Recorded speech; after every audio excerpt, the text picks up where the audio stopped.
प्रारंभ करते हैं गोलीय दर्पण से संबंधित फोकस दूरी एवं वक्रता त्रिज्या के बीच संबंध। तो हेडिंग देखते हैं, गोलीय दर्पण के फोकस दूरी एवं वक्रता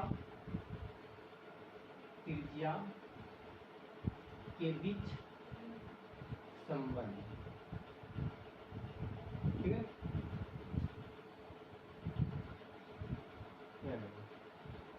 क्वेश्चन क्या है, दर्पण के फोकस दूरी का मतलब हो गया F और वक्रता त्रिज्या का मतलब हो गया R, यानी कि इस दोनों में क्या संबंध है।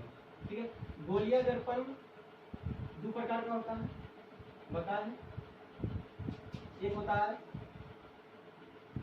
अवतल दर्पण, दूसरा होता है उत्तल दर्पण। ठीक है, तो बारी बारी से हम दोनों दर्पण के लिए इस संबंध को क्या करेंगे, स्थापित करेंगे। ठीक है, तो हम पहले स्थापित कर लेते हैं अवतल दर्पण के लिए। ठीक है, हेडिंग दे दो, अवतल दर्पण के लिए। ठीक है, तो अवतल दर्पण के लिए है, तो अवतल दर्पण का क्या करते हैं, चित्र बनाते हैं। ठीक है, यहाँ देखो, ये अवतल दर्पण हो गया, इसके बाहरी वाला भाग को कलई कर दो, कलई कर दीजिए, यह मेरा गया अवतल दर्पण। इसका नाम रख लो एक्स वाई, इसके मध्य बिंदु को क्या बोलते हैं, ध्रुव। क्या बोलते हैं, ध्रुव। ठीक है, चलो ध्रुव मान लिए, ये धसा हुआ है, बार बार बताएं, ये धसा हुआ इधर रहेगा, उधर वक्रता का और इसका फोकस होगा। ठीक है, तो मान लो कि यहाँ पे क्या है, फोकस है, क्या है, फोकस है, और यहाँ पे क्या है, इसका वक्रता त्रिज्या। क्या है, वक्रता त्रिज्या। ठीक है, देखो सूत्र को सिद्ध करने के लिए हमको प्रकाश की किरण की क्या होगी, आवश्यकता होगी, और वह प्रकाश की किरण हम क्या करेंगे, अनंत से लेकर आएंगे। अनंत से जब प्रकाश किरण आएगी तो वह दर्पण के प्रधान अक्ष का क्या होगा, समानांतर हो जाएगा। ठीक है, तो देखो एक हम प्रकाश की किरण ले लेते हैं इस तरह से, इस तरह से प्रकाश की किरण ले लीजिए, अनंत से आ रही है, जब प्रधान अक्ष है इसका क्या हो गया, समानांतर हो गया। जब यह दर्पण पर आपतित हुआ तो दर्पण से टकरा कर क्या होगा, वापस लौटेगा। तो वापस जब लौट रहा था यह फोकस से ऊपर लौट गई, किससे ऊपर लौट गई, फोकस से ऊपर लौट गई, ये फोकस है। ठीक है, इससे होकर क्या होगी, लौट गई, मतलब क्या हो गया, परावर्तित हो गई। इसका नाम रख लो, क्या करो, नाम रख लो। ठीक है, नाम क्या रखेंगे, अपने मन से जो मन में आ गया लिख लो, रख देना। जब मान हम रखते हैं एम एन, क्या नाम रखिए, एम एन।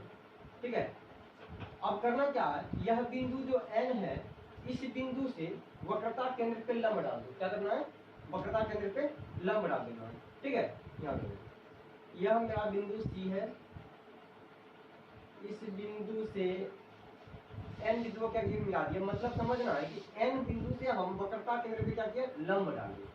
ठीक है, तो अब यह हो गया मेरा अभिलंब, ये मेरा क्या हो गया, अभिलंब। यहाँ देखो, यह कौन सी किरण है, आने वाली किरण है, आपतित किरण और अभिलंब।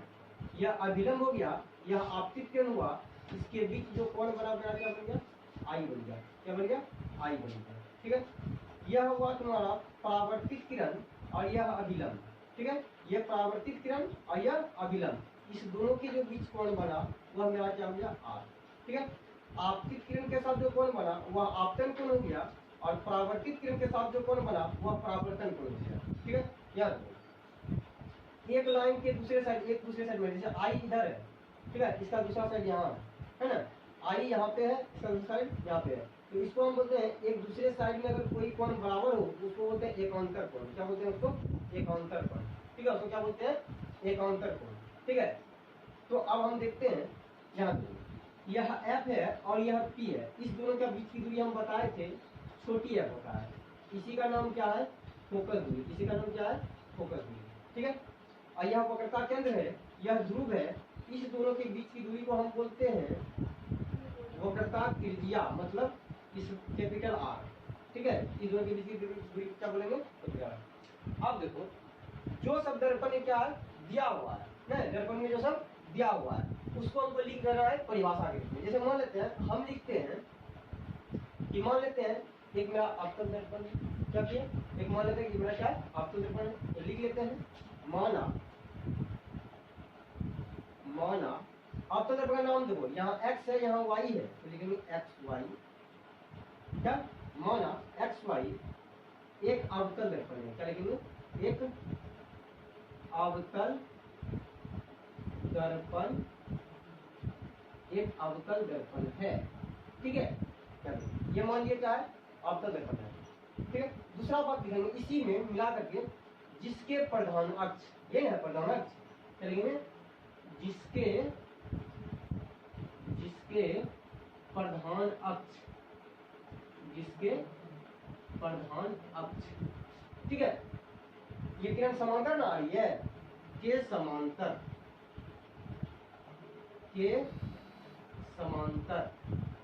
ठीक है, आपतित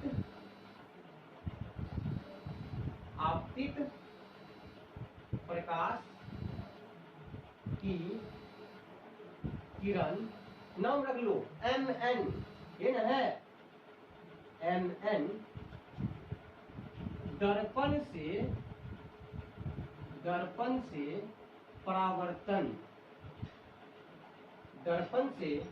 परावर्तन के बाद NF, नहीं ये है यहां से यहां तक आया और लौट रहा है NF दिशा में गुजरती है, NF दिशा में गुजरती है, ठीक है, ये तो हुआ दर्पण के बारे में, ठीक है, NF दिशा में गुजरती है। और लिखते हैं इसमें तथा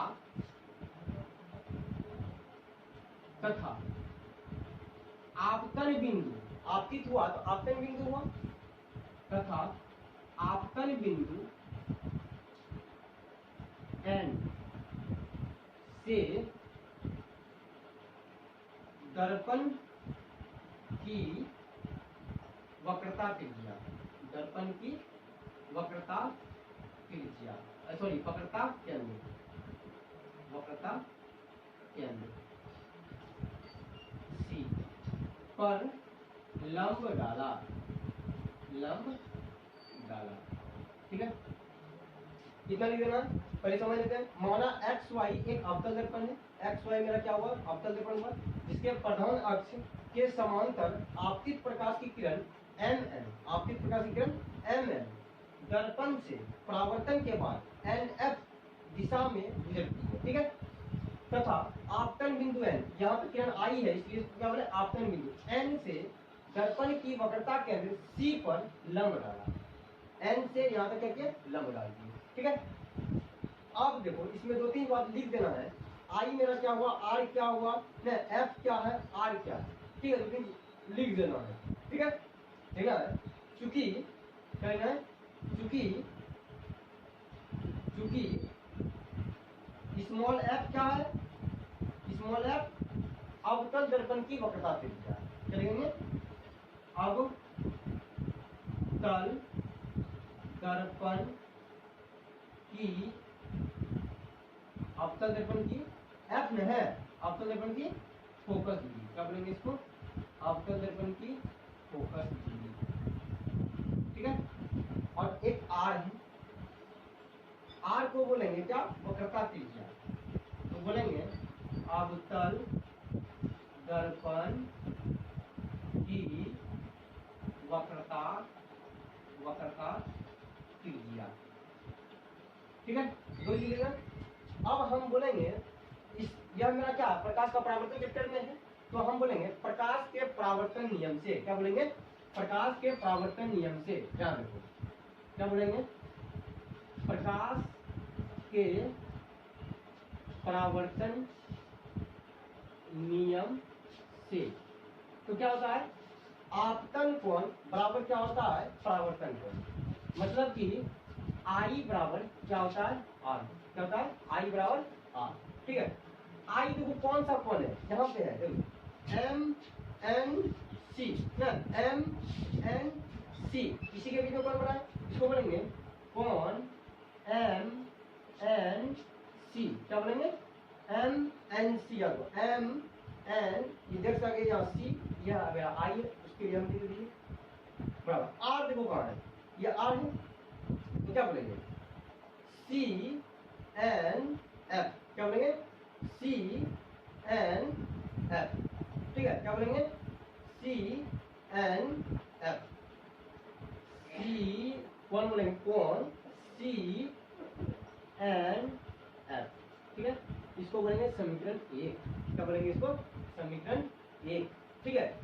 अब देखो ये वाला कौन है ना, एक ही रेखा पे एक दूसरे के साइड में बना है ना, एक दूसरे के साइड में बना है, इसलिए इसको हम बोलते हैं एकांतर कोण, क्या बोलते हैं एकांतर कोण।